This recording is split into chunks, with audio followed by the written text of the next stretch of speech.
Lalabas ka ulit. Lalabas. Tapos yung gumawa na itong motor ko ngayon yan, sunod na yung sound. Bahay ko na. May tricycle ba kayo? Yan lang ang service niyo sa inyo? Palay-lay kasi ng bahay. Ba? Talaga. Naman nilapit ko dito, yung ano sa nang magpipirik ng bahay ko dyan. Di mag-board kayo eh. Mag-board.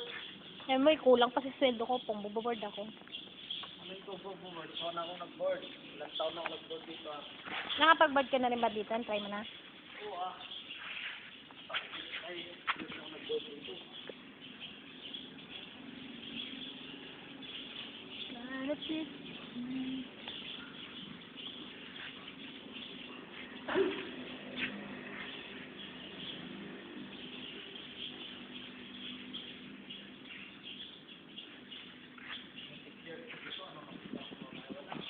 Wala? Ew.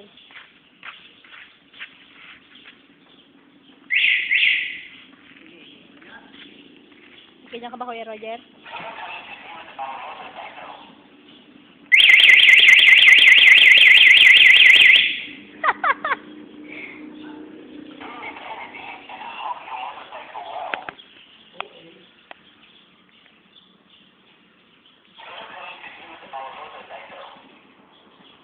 Kuya Jose, yung 100? Pare-pares tayo gasweldo, ginakuha mo yung 100 ko. Wala mang ganyanan.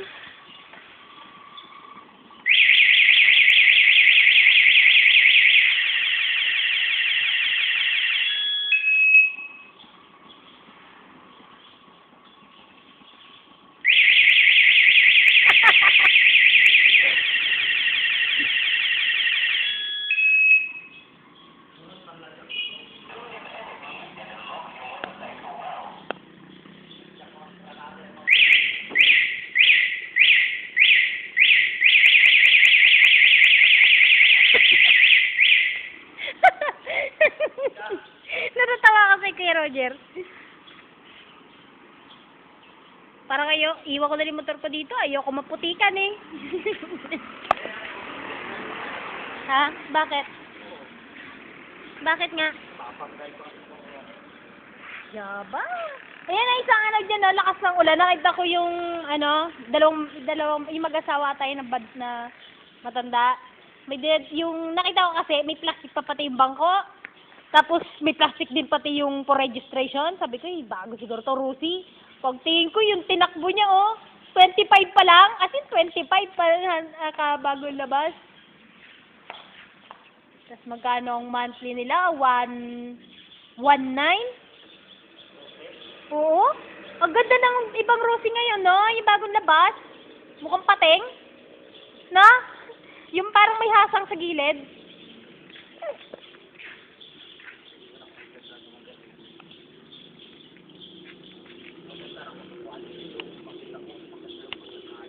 Tama.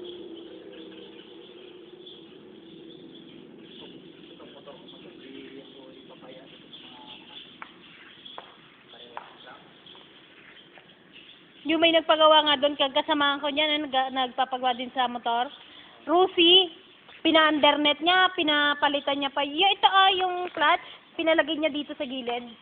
Tapos sa taas pala, tapos magkabilang gilid lang. Ang clutch, di kagaya ng atin, di ba magkatabi. Tapos alam mo lahat ng Rusi na tatak na kung nasaan?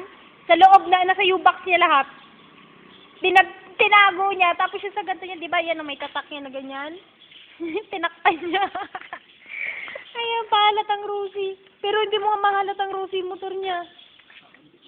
Ang ganda. Ha?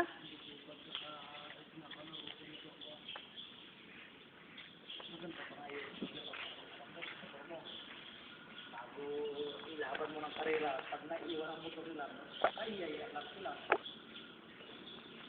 Tignan mo yung mga karera nila. Sabi mo 1.5 na Honda. 155 na Honda? Oo.